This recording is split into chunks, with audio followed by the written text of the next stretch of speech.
Okay, I am making this video just as I am trading in my Tundra. It's a nice looking truck, I must say. I really do like the look of it, you know. Everything about it on the outside is great. And that and then the reliability is the two reasons why I bought this one. And I want to like it, but I'm trading it in and I'm going to tell you why. A few things. First, gas mileage. As you guys know, with the Tundras, the gas mileage is pretty bad. And it's really bad in this one. I've had Chevy, Dodge, and Ford trucks before, and the gas mileage is no good on any of them. But this one is just particularly difficult when it comes to gas. Another thing is I'm just telling. I could go over the pros, but I don't really have a lot of them, and that's really why I'm trading it in. Other than the fact that it's nice looking, the wind resistance when driving the truck is just crazy, and I think one of the main reasons for that is this: the front hood, the grill is huge and it's deep. It's like a foot from the front of the grill to the radiator in there, so it acts like a sail. When you're at highway speeds going 60, 70, 80, 90 miles an hour, this thing is like trying to drive a box truck through the going that fast. It just catches all the air, and I think that's one of the main reasons why the gas mileage is poor on this one as compared to the other trucks. That's a big thing. It's just annoying when you're driving. The wind noise is loud and it's just really draggy. If you're going head on into a little bit of wind, it's like you got to hold tight onto the steering wheel to keep it in place. So with that being said, the gas mileage is, I think, a design issue that should be worked out with the future Tundras, and that's one of my main concerns when it comes to the outside of the vehicle. Now let's go inside. Everything else is great. The truck bed is nice. Got the liner in there and all that. Beautiful. The inside, this thing looks the same as the Tundras did. 10 years ago? It's like an old truck on the inside. Even when it comes to the infotainment system and everything, it's really raw and basic. And this is the SR5 package, SX SR5, appearance package. And for a $40,000 truck, I know this isn't the top notch trim level, but the inside is just bare. It's just raw and boring and hard and just kind of cheap feeling. The whole thing just feels cheap. This plastic stuff around the it's just cheap. There's no other way to put it. It looks cheap and feels cheap as well. A couple other things with the infotainment system. I'm not a tech guy. I'm 28 years old. It's not like I'm an old guy doesn't know anything about anything, but it's the infotainment system as compared to the Chevys that I've had and the Fords and Dodges and all that.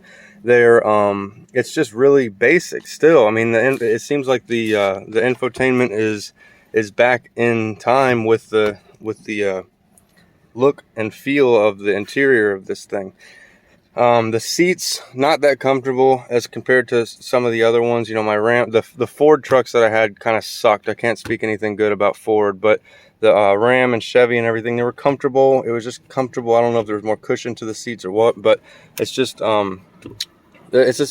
generally uncomfortable inside and cheesy and plasticky. And another thing is some of the materials that they use don't really seem to make any sense at all. Like this, for example, around the gauge cluster here, there's this flat black plastic, which makes sense. Of course, they're trying to use a material that doesn't reflect. So you're looking at your gauges, you don't have any reflective stuff to confuse you. It makes sense to use a flat black around here, but this material is like, it's like brittle. And this is a new truck. This thing is a 2021. It's got 3,000 miles on it. And this material, it feels to me like the same, like old plastic that's been in a car in the sun too long. It's just extremely brittle. And it like holds on to everything. It's almost like Velcro. You know, you try to wipe it down and dust it with a napkin or something, and it just doesn't. It holds on to every piece of fiber off of any kind of cloth you can use on it. It's a stupid material. There's no other way to put it. This material that wraps around the gauge cluster, aside from all the other cheap shit in this truck, it's a really poor, cheap material, and it needs to be something with a little bit more, not as much texture on it, so you can actually dust it and clean it, you know. You know, so I mean, other than that, it's that's all there is. There's nothing. There's no bells and whistles in this thing. And this was a $40,000 truck before the chip shortage thing. So I think these are going for more right now. That's one good thing, is that I paid about $38 for this one, and I just traded it in for $43. So, you know, with that being said, I cannot complain about the resale value. I know in this situation it's a extreme example of that, because you know, I bought it right before the chip shortage, so I don't expect, you know, that would be the case across the board, you know, but they do probably hold their value pretty well. So that is one good thing as far as this example.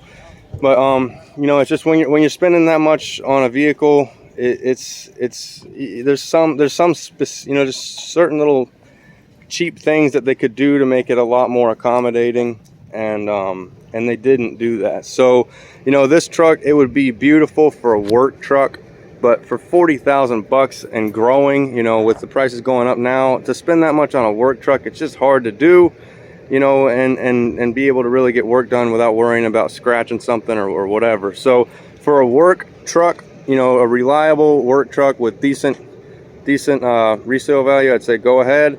But if you're accustomed to any of the little amenities that come in most cars nowadays, this thing is going to piss you off. It's just an uncomfortable, it's big, it's clunky, there's a lot of blind spots in it as compared to some of the other trucks, and I just really wouldn't recommend it for a lot of those reasons. I would say go ahead and just check out the other brands if you're going to go and grab a Tundra. And another thing with the outside, the design of these mirrors, they're great. They're good big mirrors, you know, good for towing and whatever. But where you sit in the car, the mirrors in relation to that, it just seems like a really bad, it's just, they're designed poorly. And I know that all mirrors are in that position on all these cars now, but it's like a giant blind spot. And I'm 6 feet tall, and you know, so it's not like I'm like you know, squinching down in there. But you know, when I'm sitting where I sit naturally in the car, that mirror is right there in that blind spot. You know, if you pull up to a four-way stop or anything like that, it's like right, it blocks the whole damn stop sign, the whole area that you need to be looking at. So I catch myself, you know, leaning. I gotta lean up and look over and try to get my bearings before I, you know, pull forward and run someone over or something. It's just got a lot of blind spots in it for what it is. You know, it's just, it needs a redesign. Hopefully the 2022s will address some of these issues, but I just wanted to give you guys a, you know, point of view on what I think about this truck.